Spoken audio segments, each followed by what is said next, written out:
Il était une fois, dans un royaume ancien entouré de montagnes et de vastes plaines, un roi puissant, respecté, mais profondément humain. Comme tous les hommes, malgré sa couronne et ses richesses, il était parfois tourmenté par ses pensées et ses nuits agitées. Un matin, il se réveilla avec une étrange sensation. Quelque chose n'allait pas. Il avait rêvé, ou du moins il croyait avoir rêvé. Mais au moment d'ouvrir les yeux, son esprit était vide. Aucun souvenir, aucune image, aucune émotion liée à un rêve précis. Dans son songe, il avait oublié tous ses rêves.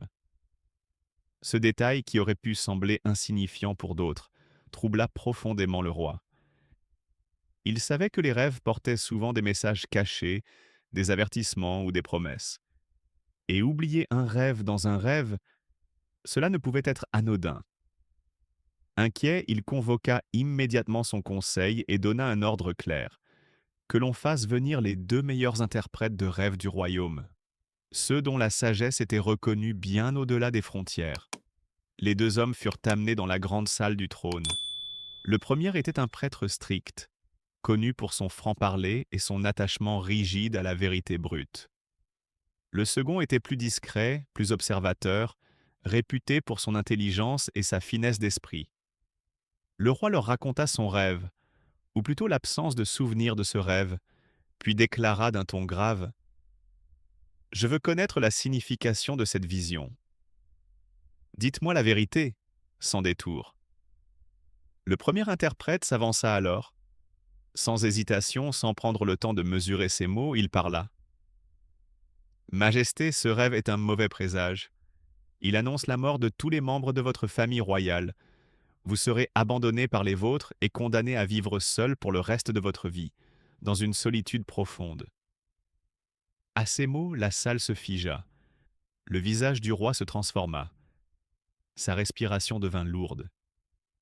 Une colère violente monta en lui.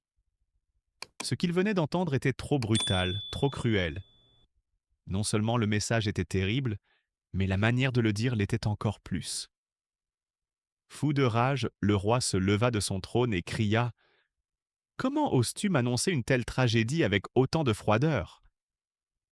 Il ordonna aussitôt aux gardes de punir sévèrement l'interprète pour cette interprétation qu'il considérait comme une insulte.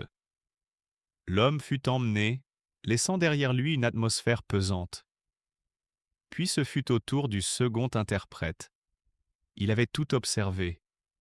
Il avait compris ce qui s'était réellement passé. Ce n'était pas la vérité qui avait condamné le premier homme, mais la façon dont il l'avait exprimée. Quand il s'avança devant le roi, il prit un instant de silence. Puis, d'une voix calme et posée, il déclara: « Majesté, votre rêve est en réalité un signe puissant. Il révèle que votre vie sera longue, plus longue encore que celle de tous les membres de votre famille royale. Vous survivrez à tous les vôtres. » À peine ces mots furent-ils prononcés que le roi changea d'expression. La peur laissa place à un sentiment de fierté et de soulagement. L'idée de vivre longtemps, de régner durablement, lui sembla réconfortante. « Voilà une excellente nouvelle, » répondit-il avec satisfaction. Ravi, il offrit à l'interprète de nombreux cadeaux: de l'or, des étoffes rares, des bijoux précieux, et même une place privilégiée à la cour. Pourtant, si l'on s'arrête un instant pour réfléchir, une chose devient évidente. Les deux interprètes avaient dit exactement la même chose. Dans les deux cas, la famille royale devait disparaître avant le roi. Dans les deux cas, le roi finirait seul. Le message était identique. Mais l'un avait choisi des mots durs, directs et dépourvus de sagesse. L'autre avait choisi des mots enveloppés d'intelligence et de respect. Et ainsi, pour une seule et même vérité, l'un fut puni, tandis que l'autre fut récompensé.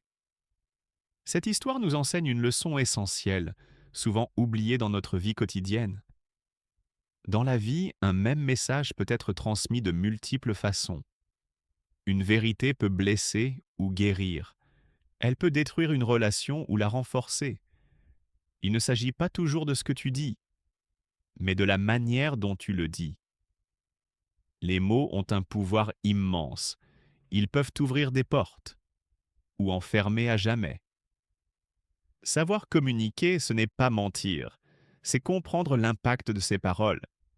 La sagesse ne consiste pas à cacher la vérité, mais à savoir comment, quand et à qui la dire.